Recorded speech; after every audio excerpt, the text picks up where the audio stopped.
Setiap hari latih diri, pantang mundur terus maju.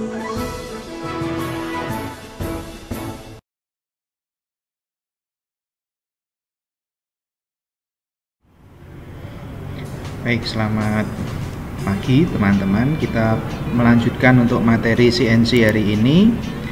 Tema kita hari ini adalah gerakan melingkar untuk CNC milling. Yang akan saya jelaskan hari ini adalah untuk yang radius tidak 90 derajat. Untuk radius yang 90 derajat sudah kita bahas di pertemuan sebelumnya. Sedikit mengulang materi mengenai gerakan melingkar ya. Gerakan melingkar adalah gerakan dari dua sumbu mesin CNC atau lebih yang bergerak secara simultan atau bergerak bersama-sama, baik di sumbu XY, XZ maupun YZ yang lintasannya berupa lingkaran yang mengelilingi satu titik tetap. Gerakan melingkar ini akan menghasilkan kontur radius pada benda kerja yang kita klasifikasi menjadi dua macam. Yang pertama adalah radius yang 90 derajat dan yang kedua adalah radius yang tidak 90 derajat.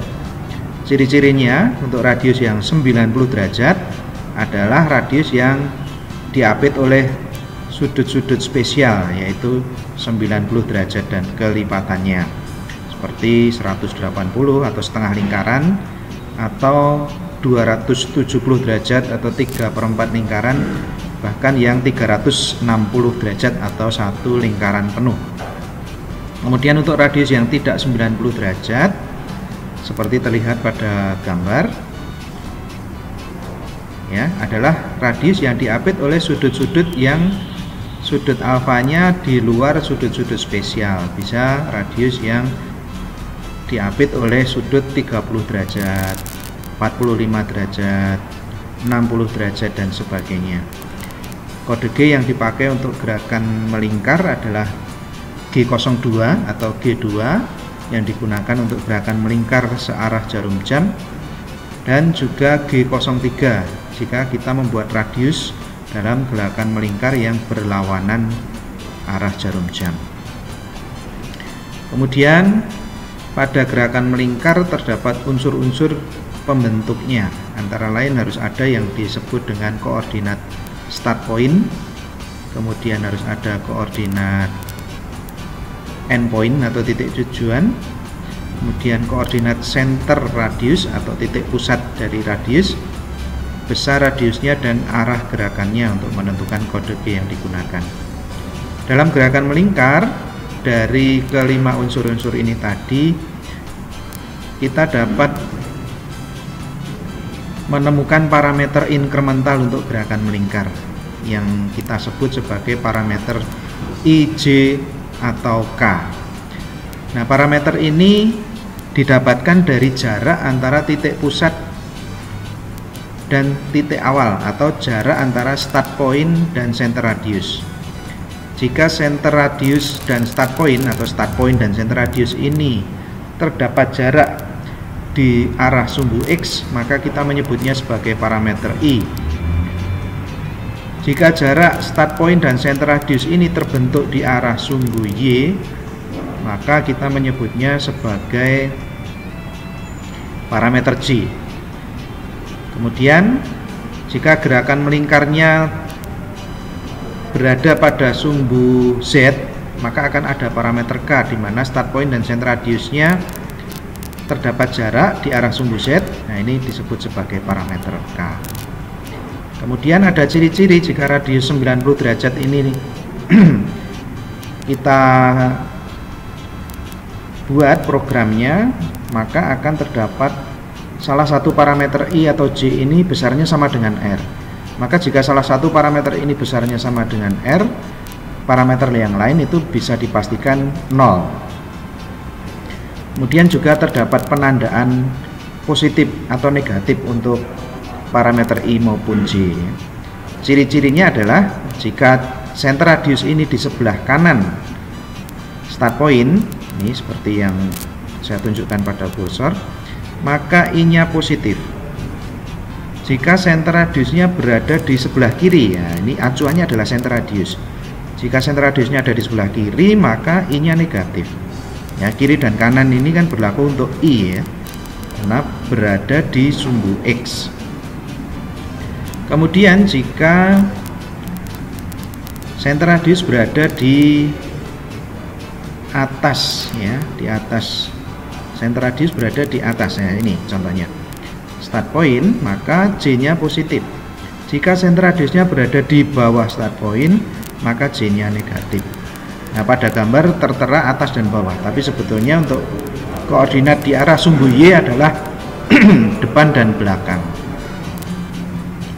Nah, sekarang kita bahas untuk yang radius tidak 90 derajat.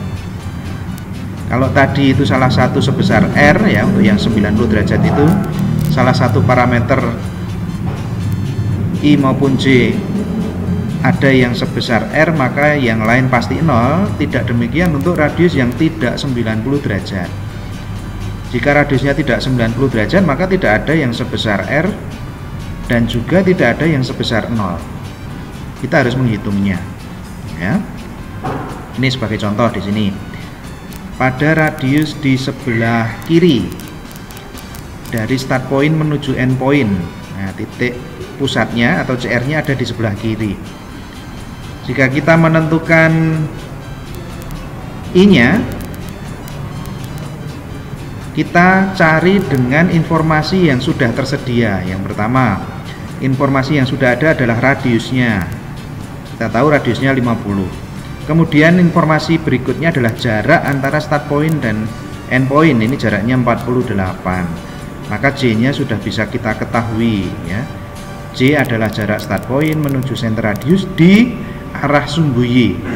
Maka nilai dari parameter J ini adalah jarak start point dan end point kita bagi 2 ya, 48 kita bagi 2, J-nya sudah kita ketahui adalah 24. Kemudian tadi kita sudah tahu informasi radiusnya 50, maka kita gunakan rumus Pythagoras.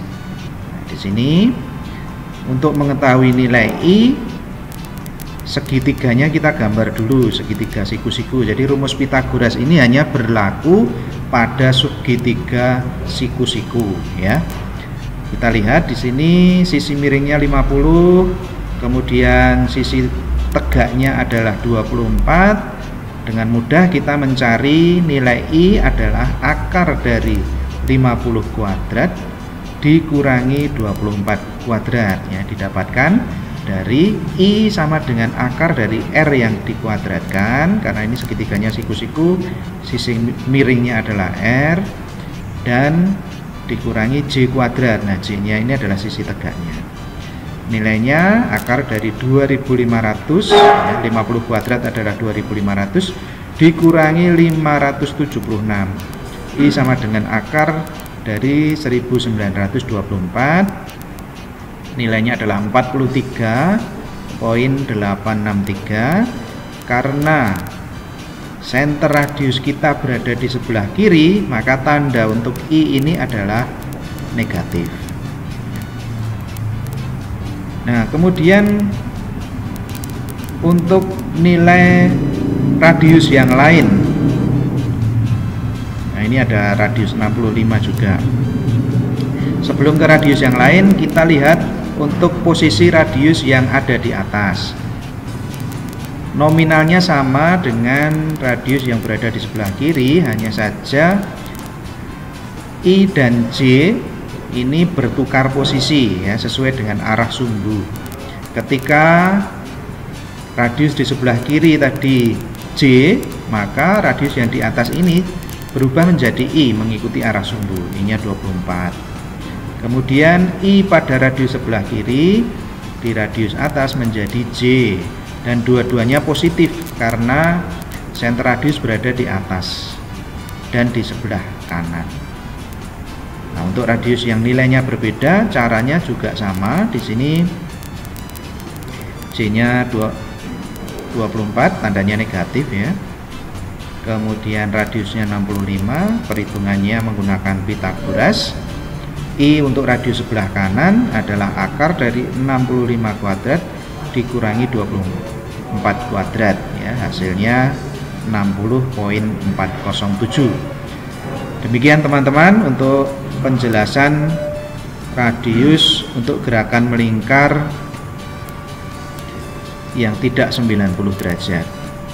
Kemudian dalam mengisi programnya, acuannya masih sama, kita harus membuat tabel koordinat dulu untuk mengisi start position, kemudian entry position, kemudian titik A, titik B, titik C, dan titik D ya, kita terjemahkan dalam tabel koordinat ya. Setelah semua terisi, kita jadikan menjadi program CNC-nya ya, seperti ini.